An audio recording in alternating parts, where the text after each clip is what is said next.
¿Qué tal amigos? Muy buenas y bienvenidos a este nuevo vídeo tutorial. Hoy vamos a hablar sobre la sintaxis tan particular y característica que tiene un lenguaje como es JavaScript. Vamos a ver que tiene una sintaxis muy flexible, muy elástica a la hora de programar, que puede llegar a ser difícil de interpretar en algunos casos, no para la persona que lo ha programado, porque obviamente pues está lo suficientemente familiarizada con esa sintaxis para saber exactamente lo que hizo en su momento, sobre todo si está bien documentado, pero quizá para terceras personas, es decir, para otras personas que vayan a revisar ese código o incluso a potenciarlo en algún momento determinado por ampliación del desarrollo, de la aplicación, etcétera, pues es posible que se encuentren con cierta dificultad a la hora de interpretar ese código. Esto tiene una ventaja añadida, pero también tiene una desventaja. La desventaja es que si estás trabajando en un equipo de desarrollo, naturalmente no te van a permitir que programes de cualquier manera, sino que vas a tener que utilizar ciertas metodologías que hay empresas que además se ciñen exclusivamente a esas metodologías y no se quieren salir de ellas. ¿Por qué? Porque son eficientes, como por ejemplo son metodologías Agile, Scrum, etcétera, que digamos nos sirven para organizar toda la programación de forma que todos podamos saber absolutamente de todo y saber exactamente en qué momento o en qué lugar podemos acceder a determinados archivos que son dependencia a su vez del desarrollo que estamos creando nosotros. Todo eso es muy importante a la hora de programar. La organización es imprescindible. La ventaja de esto viene, o la ventaja de hacer un código más ilegible, viene cuando tú trabajas solo y no compartes ese código, no quieres compartir ese código, o en el caso de que lo quieras compartir, no quieres facilitarle la revisión a otras personas porque no te interesa. No es porque lo hagas por mal, sino precisamente es porque quieres que esas terceras personas dependan exclusivamente de ti y no se metan en cosas que has programado tú. Entonces para eso hay que, digamos, tergiversar un poco la programación y llevarla a un punto en el que realmente sea difícil de interpretar. Sobre todo, ya os digo, por personas que no están muy familiarizadas con esta elasticidad programativa que tiene la sintaxis de un lenguaje como JavaScript, que es muy aplicable a otros lenguajes también, lo veremos. Entonces vamos a crear aquí un archivo. Yo, como veis, tengo Visual Studio Code abierto. He creado una carpeta que le llamé objeto to array. De esta forma, objeto 2 array. Una combinación un poco rara español-inglés ahí, pero bueno. Se entiende perfectamente. Es decir, ¿qué vamos a hacer? Vamos a convertir un objeto de JavaScript a un array. Algo muy habitual que existe en muchísimos otros lenguajes de programación. De hecho, por ejemplo, en C# o en Java, pues ya tenemos determinada metodología para poder hacer esa conversión sin falta de crear nosotros nuestros propios métodos. Sin embargo, en JavaScript, pues bueno, hay que hacer, digamos, hay que codificar alguna que otra línea para poder hacerlo. Entonces, lo vamos a hacer de una manera, inicialmente voy a explicar lo que vamos a hacer, lo vamos a implementar y luego vamos a ir, digamos, hilando un poco más la madeja para que veáis la elasticidad que tiene la sintaxis de este lenguaje, ¿de acuerdo? Cómo podemos mezclarlo todo de una manera muy elegante, pero al mismo tiempo de una manera bastante ilegible, sobre todo si lo coge una persona que no está muy familiarizada con este lenguaje, o aunque lo esté, que no conozca en profundidad todos estos aspectos. Bien, para ello vamos a utilizar, bueno, por supuesto Node.js, y vamos a utilizar dos librerías, que las podéis instalar así. Bueno, tenéis que utilizar npm, que es el Node Package Manager, es decir, el administrador de paquetes de Node. A continuación ponéis la i, o si sois más de verbosidad, pues podéis escribir install, y los paquetes, que es UID, que es una librería que me va a proporcionar una serie de funciones que me pueden que me permiten trabajar con identificadores únicos, por ejemplo, para, pues dedicado para una colección de usuarios, una colección en fin, de elementos que necesiten un identificador único, ¿de acuerdo? Y diferente. A continuación vamos a utilizar esta librería que se llama Isomorphic Fetch, que lo que hace es hacer que el método fetch, para poder hacer llamadas a APIs o a llamadas a servicios web, pues esté disponible en Node.js, que por defecto no está. Sí es cierto que en la última versión pues nos vamos a encontrar con que ya tenemos un método fetch o una función fetch para poder trabajar con ella sin necesidad de recurrir a librerías de terceros, pero en la versión que yo tengo aquí concretamente no está. Bien, una vez que tenéis escrito esta línea de comando, sería darle intro y que vaya descargando las dependencias y toda la paquetería que necesita. Yo, como ya lo tengo instalado, pues no voy a volver a darle a instalarlo otra vez, ¿de acuerdo? Entonces me voy a borrar esto y nos vamos aquí. Lo primero que vamos a hacer es vamos a hacer la inyección de la primera dependencia, que en este caso es el paquete UID. Entonces me voy a crear una constante Voy a abrir y cerrar las llaves de momento. Voy a hacer un igual, require, y en este caso voy a nombrar mi librería que ya me aparece aquí. Entonces fijaos, si yo ahora hago control barra espaciadora, automáticamente aquí me van a aparecer los métodos que contiene, bueno, si lo hago dentro de las llaves, perdón, control barra, me aparecen estos 4 métodos, entre otras funciones y propiedades, etcétera, pero concretamente el v4 es el método que nosotros vamos a utilizar, ¿de acuerdo? Luego ya os voy a enseñar otra forma de hacer esta inyección más directa y un poco más pues ilegible desde el punto de vista de esa ilegibilidad que estamos buscando en este ejercicio, ¿de acuerdo? Bien, una vez que tenemos esto, yo me voy a ir a internet y voy a abrir aquí, voy a buscar JSON Placeholder, aquí la tenemos, que es una web que nos devuelve una serie de APIs, ¿de acuerdo? Como por ejemplo esta de usuarios, que es la que voy a utilizar yo, y fijaos que nos aparecen aquí pues 10 usuarios.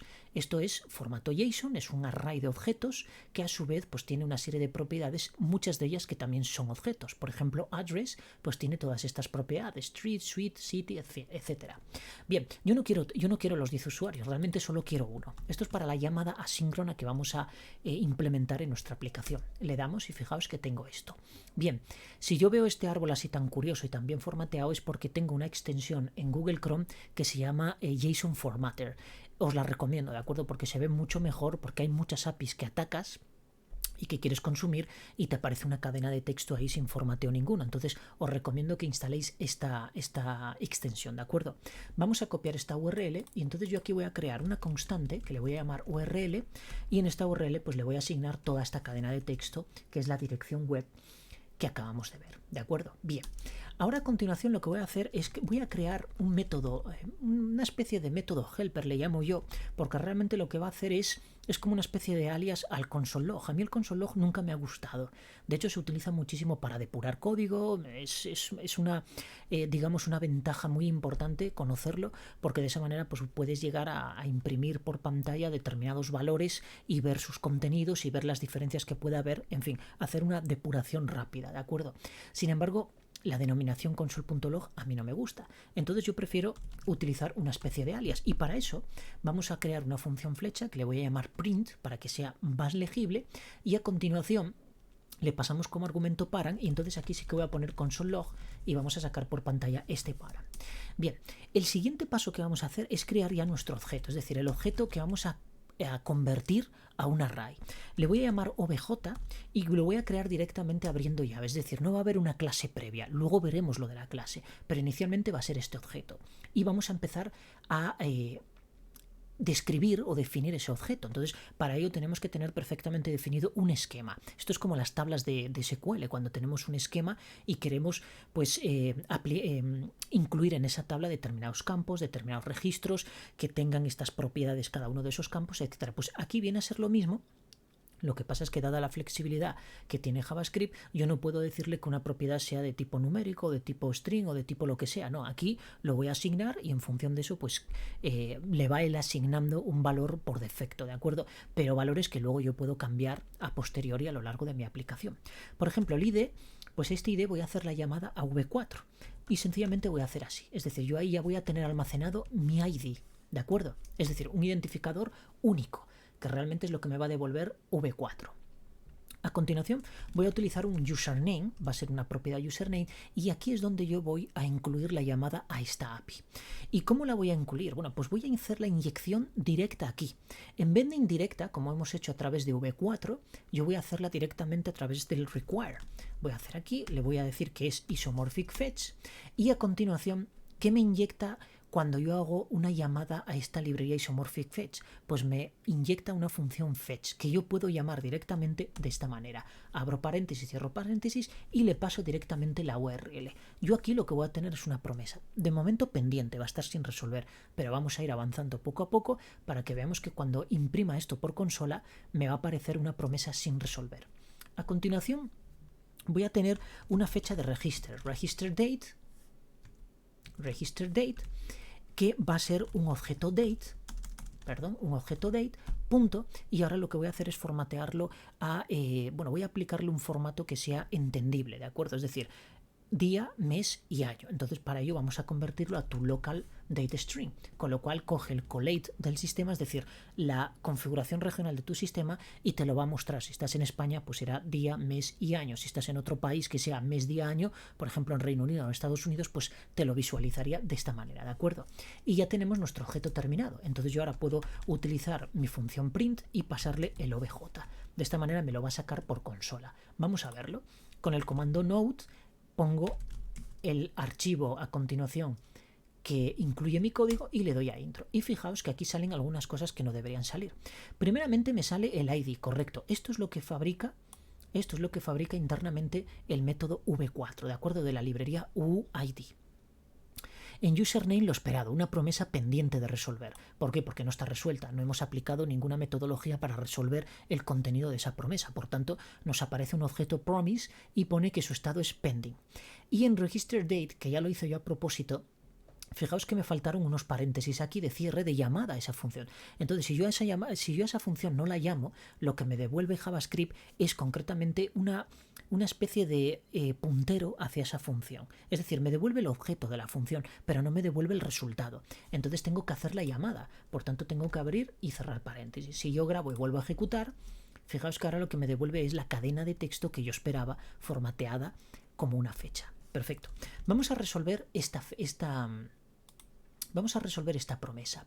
Para ello tengo que utilizar, ya sea concatenar métodos den, porque fijaos, si yo ahora pulso aquí punto, automáticamente me aparece date, catch y finally, que son los métodos normalmente que se utilizan para resolver las promesas. Pero yo no quiero utilizar den y catch, yo quiero utilizar await, que me resulta mucho más fácil, y además para una asignación directa os recomiendo que utilicéis await, puesto que el den te obliga a implementar esa asignación dentro del cuerpo del propio método, es decir, de la callback que toma como argumento. Por tanto, no nos serviría en este caso, porque quiero hacer una asignación directa a la propiedad. Entonces tengo que utilizar await.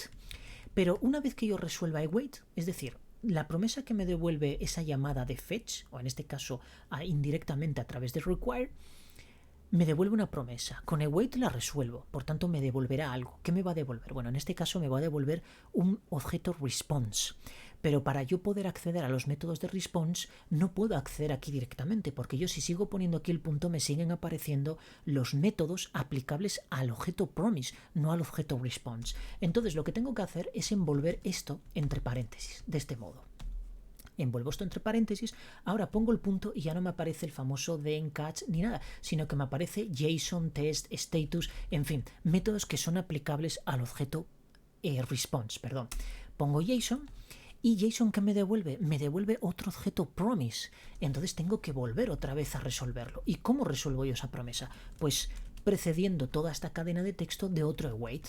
Entonces vuelvo a tener lo mismo. Si yo ahora pulso aquí un punto, pues me devolverá determinadas propiedades del método JSON, pero no del resultado que me devuelve la promesa await, ¿de acuerdo? Entonces cierro aquí, envuelvo todo esto entre paréntesis, pongo un punto y ahora sí que me aparecerían aquí las propiedades del objeto que yo tengo aquí en mi navegador. Es decir, me aparecería todo este objeto, que es lo que estoy obteniendo ahora. Entonces yo como quiero este nombre, el name, pues lo que voy a poner es concatenar esto con name. Y de esta forma yo ya tengo aquí mi nombre de usuario. Sin embargo, si yo aquí no hago nada más, esto me va a dar error. ¿Por qué? Porque await no puede funcionar sin async. Por tanto, fijaos, si yo ejecuto esto, me da un error. Aparte de me dice aquí que falta no sé qué, bla, bla, bla, bla, pero me está señalando el primer await. Y el primer await es porque da un error poco intuitivo, porque realmente lo da poco intuitivo. Podía decir, await no puede funcionar sin async, que es lo correcto, ¿no?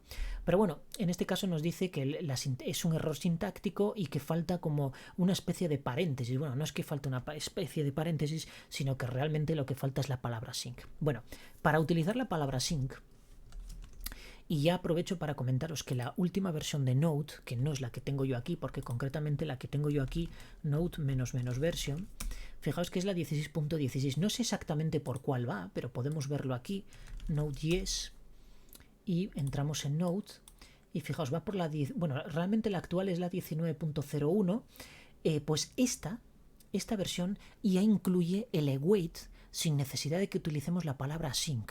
Eso ocurre lo mismo que cuando nosotros lo hacemos directamente desde la consola del navegador. No necesitamos un async. Podemos consumir una promesa y resolverla con la palabra await sin necesidad de envolver todo eso en una función que sea síncrona. Bueno, pues esa facilidad y esa ventaja que nos proporciona el hecho de no utilizar la palabra sync, nos la va a proporcionar ahora la última versión de Node, ¿de acuerdo? Yo no la tengo instalada, pero la voy a instalar en breve, ¿de acuerdo? Porque para mí me resulta mucho más fácil, pues, recurrir a esta palabra sin necesidad de acompañarla de la palabra sync. Pero ¿qué pasa si estáis trabajando en una empresa en la que no tiene la última versión de Node y tienes que implementar pues una llamada asíncrona? Bueno, pues si lo tienes que hacer, entonces tienes que envolver todo esto en una función asíncrona, y lo hacemos de la siguiente manera. Yo voy a hacer una función autoejecutable, por tanto voy a abrir un paréntesis, voy a poner la palabra async, cierro y abro y cierro paréntesis, que es la llamada de argumentos, y a continuación pongo la función flecha. Entonces abro llave, y si os dais cuenta, esto es una función normal, lo que pasa es que va envuelta entre paréntesis, y en el paréntesis de cierre tengo que acompañarle del operador de llamada de función. De acuerdo, que yo aquí podría pasarle perfectamente argumentos, de forma que aquí apareciera el nombre del argumento e hiciera referencia a él dentro del cuerpo de la función. Pero bueno, en este caso lo vamos a dejar así, pero luego sí que lo cambiaré. Entonces fijaos, al ser esto asíncrono, ahora ya me va a dar el resultado que yo estaba esperando. Si yo ahora ejecuto esto, bueno, no Node version, sino esto, fijaos que ahora me devuelve el ID que ha generado nuevo, el nombre Liam Graham, que si nos vamos aquí a la página anterior, fijaos que el usuario que me está devolviendo, si yo esto lo listo por 1 nada más, es Liam Graham. Está perfecto. Y bueno, la fecha, que ya me lo devolvía bien antes, es decir, ahora mismo la promesa está resuelta. Perfecto. Entonces, hasta aquí todo bien. Bien, como os decía, nosotros podemos utilizar esta función y pasarle parámetros. Yo puedo pasar aquí URL, y fijaos aquí, pues en vez de URL en mayúscula puedo pasarle el parámetro este URL. Y aquí pasarle esta cadena. Esta cadena de texto yo puedo quitarla de aquí y añadirla aquí. Esto es exactamente lo mismo, pero elimino esa variable de ahí. Es decir, ya tengo una variable más metida aquí. Ya estoy complicando esto un poquillo más. Si grabamos y ejecutamos esto, el resultado es exactamente el mismo. Puedo hacer exactamente lo mismo con la llamada de v4. Es decir, poner aquí el require y añadirle la librería a la que voy a hacer. Pongo un punto y ya accedo a todos los métodos de llamada de obtención de esos códigos. Y entonces esto lo elimino de aquí. Si os dais cuenta, ya estamos liando esto un poquito más. Es decir, ya no hago una llamada indirecta, sino que he eliminado una constante que tenía, en la que tenía almacenada precisamente una referencia para hacer esta llamada al método v4, pues la he eliminado y he hecho la llamada directamente. ¿Por qué? Porque yo sé que este método, esto, no lo voy a utilizar en ninguna otra parte de mi código. Si fuera así, esto no es la forma correcta de hacerlo, ¿de acuerdo? Lo mejor sería envolver ese método almacenarlo dentro de una variable y reutilizarlo a lo largo del código. Bien, vamos entonces a ver cómo transformo yo ese objeto que tiene 3 propiedades, el ID, el username y el register date, en una matriz. La forma es muy sencilla. Fijaos, vamos a acudir al objeto object. Object tiene un método que se llama keys. Puedo utilizar keys o entries. Vamos a utilizar los dos. Entonces, este método, como argumento, yo tengo que pasarle el objeto del cual voy a extraer toda esa información, ¿de acuerdo? Las claves concretamente, porque aquí es lo que me devuelve son las claves. ¿Y qué son las claves de un objeto? Las propiedades. Le paso obj. Y a continuación yo puedo imprimir esto. Puedo imprimir esto para ver qué me devuelve este método keys. Vamos a borrar aquí y lanzamos. Fijaos, lo que me está devolviendo es un array que contiene el nombre de las propiedades de este objeto que le he pasado como argumento a la función keys. Al método keys, perdón. Entonces, como tengo un array, yo ahora puedo mapear, es decir, recorrer ese array con la función map, y a continuación pues puedo decir key aquí para decir que me almacene cada elemento de ese array en esta variable key en cada iteración, y a continuación ¿qué voy a devolver? Pues devuelvo obj y le paso key. Es decir, lo que estoy haciendo es indexar el objeto a través del operador de indexación y dentro de este operador de indexación le paso el nombre de la propiedad. Es una forma de acceder al contenido de un objeto. Realmente a un objeto se puede acceder a través del operador punto, que ya nos listaría el IntelliCode las propiedades que contiene ese objeto. Es decir, si yo pongo obj, pongo punto y fijaos que me aparecen las tres propiedades, lo primero, el ID, el register date y el username. Lo mismo pasaría si yo pongo obj y entre comillas simples pongo el ID, el register y el date. Me aparece exactamente igual. Son dos diferentes notaciones para acceder al contenido de una propiedad.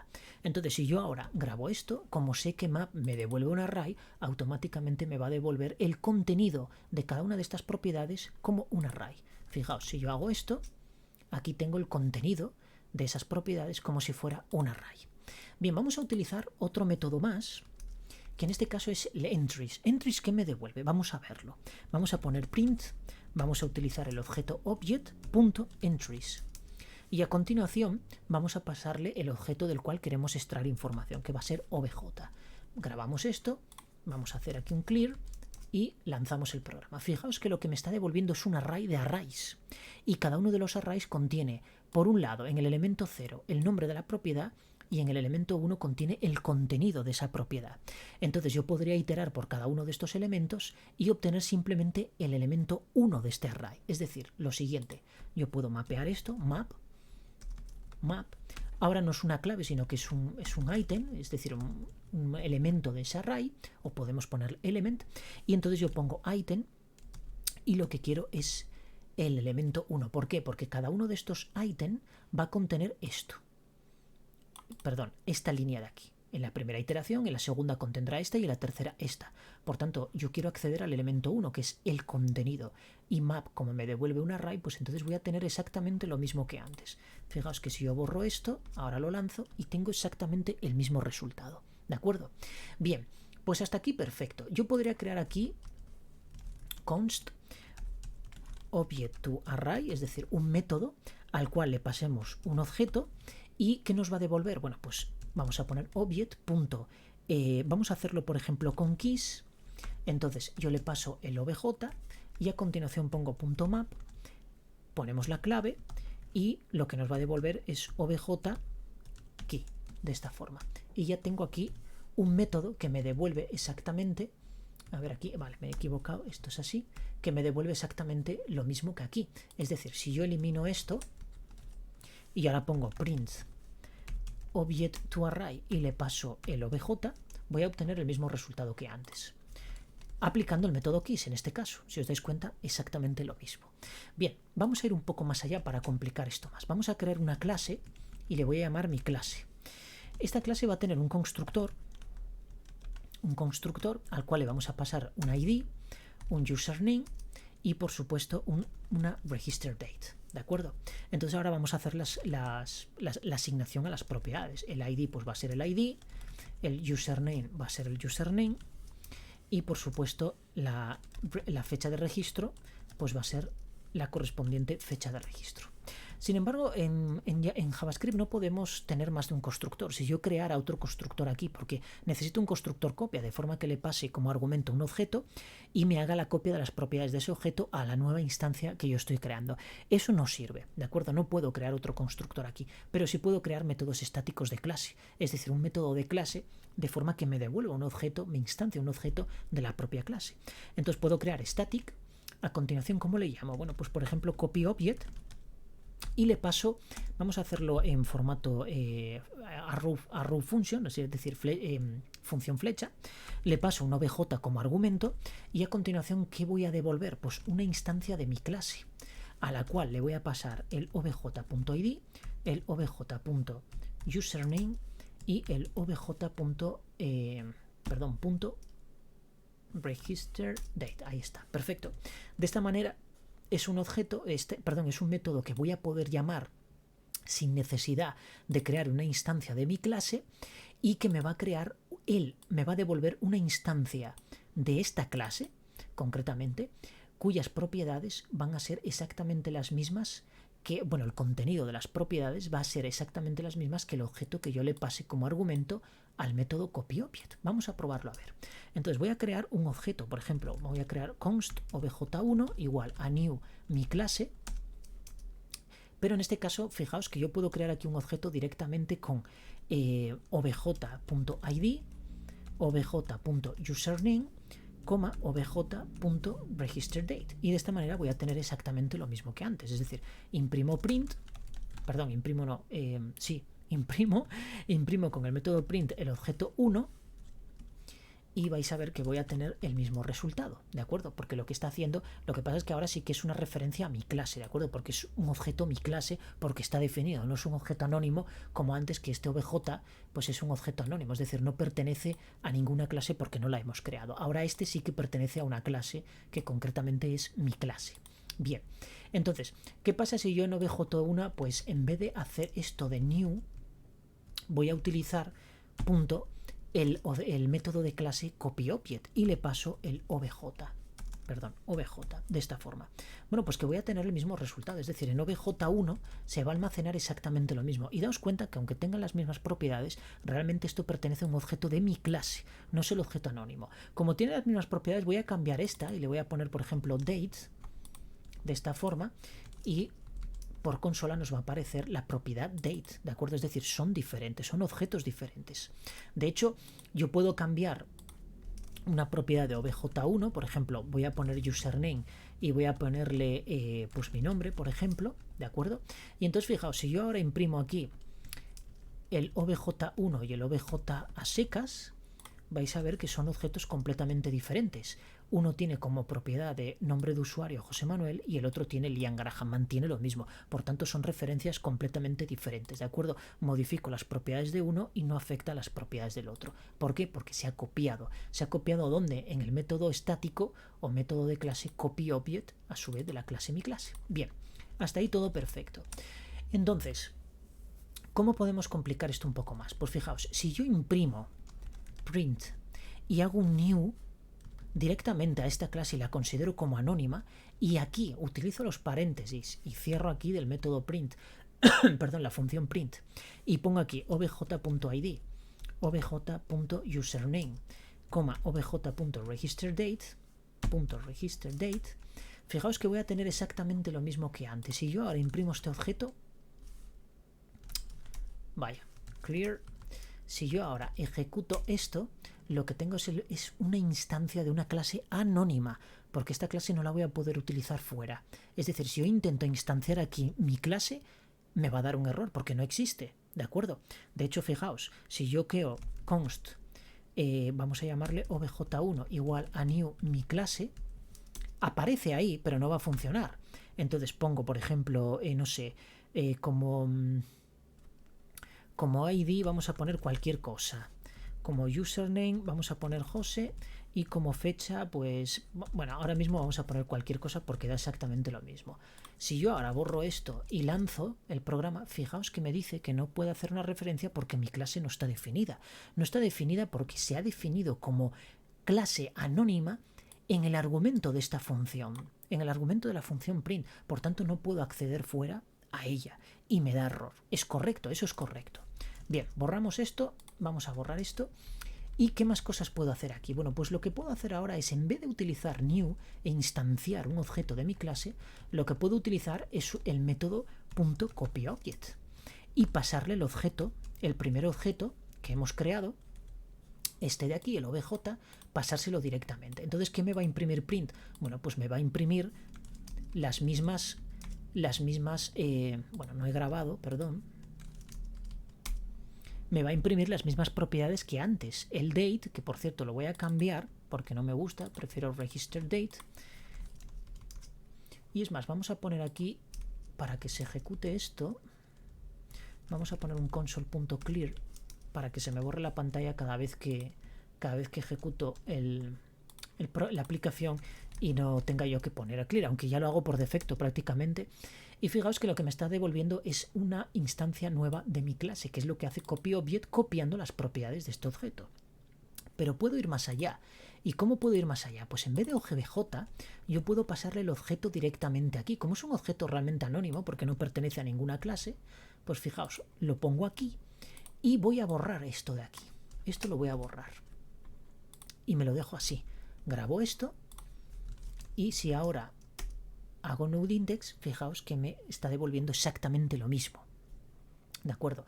Y ahora puedo aplicar el object to array aquí directamente. Es decir, puedo hacer object to array y pasarle la instancia de esta clase, que concretamente pues se acaba, bueno, puedo cerrar el paréntesis donde yo quiera. Aquí grabo esto, bueno, no borro la pantalla porque no lo necesito, nodeIndex, y fijaos que ahora me está convirtiendo a array todo esto.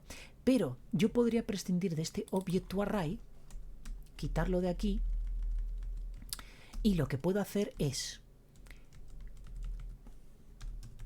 poner aquí object.entries, luego os explico por qué utilizo entries antes, abro paréntesis, y qué es lo que encierro aquí, el objeto que está creando el método copyObject. Entonces cierro aquí, cierro concretamente aquí, punto map, y a continuación lo que hago, item, y entonces ahora sí que es item 1.